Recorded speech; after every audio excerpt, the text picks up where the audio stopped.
Yeah. Sometimes it involves members of the same community or the same country, even the same family.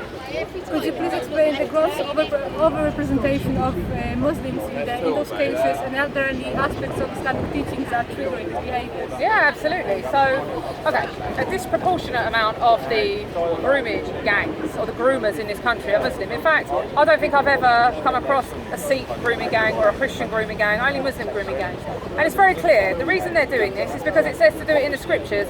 In the scriptures, the Islamic scriptures, the Quran and the Hadith, it says that Muslims are allowed, Muslim men are permitted to take the kuffar, which is the non-Muslim, women and children as their sex slaves. So there's no coincidence here. This is in their scripture. And for decades, the local authorities, the council and the police have covered it up because they didn't want to be accused of being called racist, because all of the perpetrators, all of them, were Pakistani Muslims.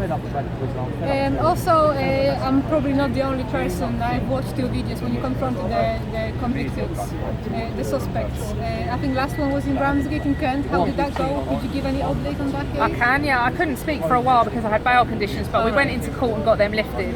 I can now tell you that the 4 men that I confronted at the court, at their houses and at their work, have all been convicted. 4 of them gang raped 1 British girl 3 times each. It was disgusting. The facts of this case will turn your stomach. This is a British child. Since I exposed these people and put all of the details on social media, I didn't hide any of it. I wanted the British public to know who's living among them. The police have hauled me in. They've got me on some ridiculous, spurious charge, and they're trying to lock me up for 7 years. I do have one question regarding the tactics that we use. Of course, it's good, like today, to come together and protest, and obviously we like each other comments on Facebook and all sorts. But is there any initiative from Britain First to actually engage in honest debate with the Muslim community members? I mean, that's one area that we're really losing the battle. Yeah, well, it's not for want of trying. We have arranged several, I mean, I've lost count in fact. We've arranged so many different debates with some high-profile speakers. I mean, most of them are in prison now because they are convicted terrorists. But the likes of, say, Anjem Chowdhury, we went to mosques to speak to the imams. You know, we've been banned, myself and Paul are banned from every mosque in England and Wales because they said that we aren't allowed to go in them because it's inflammatory. But we were simply going in there to say to them, look, in your community there's grooming, there's extremism, can we talk to you about it, because our people, our children are being affected by it. The police took us into the High Court, got an injunction, so we can't engage with them. So, you know, basically there is no line of communication between us and them, and anything they do say on that respect is taqiyya anyway, so you can't believe it. Exactly.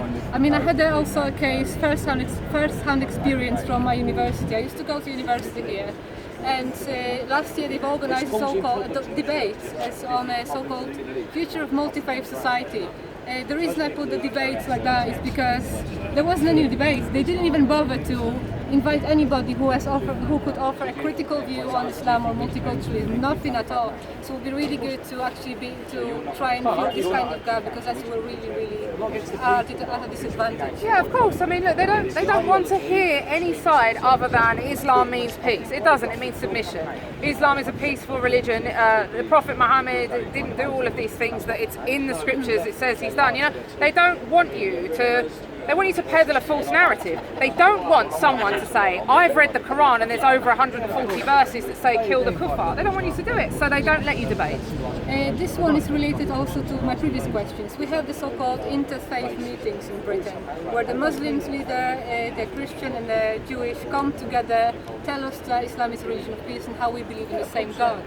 The Muslims will always try to change Islam as a religion of peace, and no, the other two do not ever challenge this claim. Why do you think there is such an unwillingness, such a submissiveness from the other religious leaders not to examine the Islamic motivations for persecution of Christians and so on? Well, exactly, persecution of Christians, exactly. Do you know what I think? I think all of these Christian leaders, and let me just say right now, I am proud that all of the Christian church leaders, so-called Christian church leaders in this country have come out and condemned Paul and I. I'm proud of that, because you know what? They are not Christians. You can stand in a church and call yourself a Christian, you can stand in a stable and call yourself a horse. It doesn't make it so. If they were true Christians, they would not be putting their arms around these Muslims and saying it's okay to worship a false prophet or worship Satan, which is Allah. They should be teaching them the gospel. They should be preaching the gospel. They should be standing up for their faith. The Christian leaders in this country are an absolute disgrace, and they're doing nothing for the Christians worldwide who are being persecuted. And there are so many gaps that need to be filled. They should be educating the Christians in general, and any non-Muslim, on the stance in Islam as unbelievers. Teach them about Islamic history, teach them about Islamic law, and as well as how to refute the dawah moves that the Muslims keep putting on people. Because Islam today is growing among Western people, because the people are being lied to, and they are being fed disinformation and so many half-truths about Islam. It's unbelievable. Is there anything that Britain First is doing or planning to do to appeal to the groups which are ironically siding with Islam today, such as far leftists, LGBT and feminists? I find it very, very puzzling that such groups actually unite with Islam, given that Islam opposes everything that they stand for. Given if we take a scenario that Islam is supreme, if we had a scenario where Islam was supreme in a land and the Sharia was to be the law of the land, those people would be the first to go. I don't understand why do they not see it? I don't know. It doesn't just scratch my head. I know. It's ridiculous. It's a mixture of self-loathing. There's a problem in this country, and actually it's attacking the youth. That's what it's doing. It's a form of liberal jihad, really, because what's happened is the left wing, the liberal elite, have infiltrated the education system, and what they're doing is they're brainwashing the kids into believing that patriotism's bad, loving your country, having any sort of respect for your national heritage and your culture is bad. It's all negative. Even these days, saying that you're proud to be British or proud to be white, people should be proud to be British. People should be proud to be black. They should be proud to be white. Whatever you are, you should be proud of it, okay? But in this country, you can't be.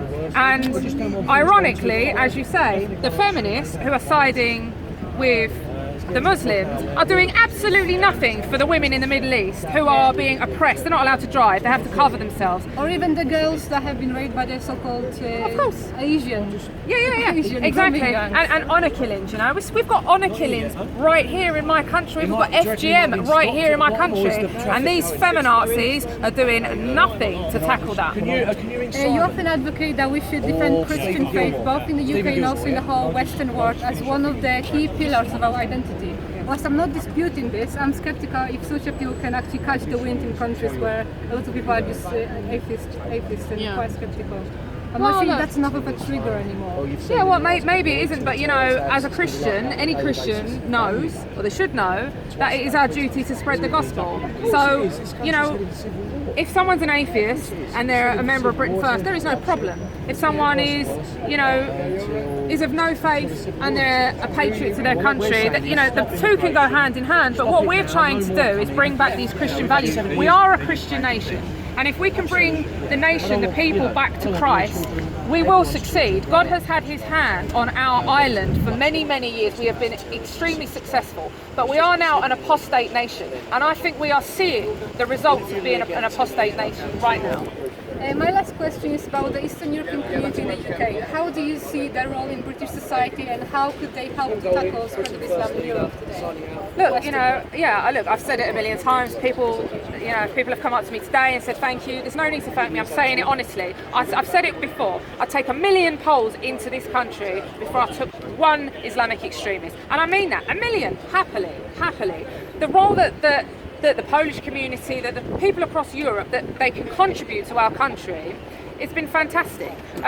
We've got a society now, unfortunately, even within the British community, the youth feel that they're owed something because they've been told that they're owed something, So my message would be, for the people of Britain particularly, is not to condemn the people that have come to this country to genuinely contribute, who are, good people, Christian people. I would rather take Christians out of Syria and Pakistan and bring them here than take one Muslim extremist, because the Christians are our people. I don't care whether they're black, white or Asian. If they are in strife and they are being persecuted, we have a duty as Christians to look after them.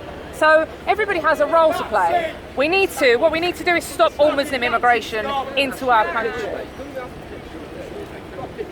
That's great. That's all. Great. Okay, that's Jayda Fransen from Britain First. My name is Veronica Kania. Thank you for watching. Bye bye. Thank you.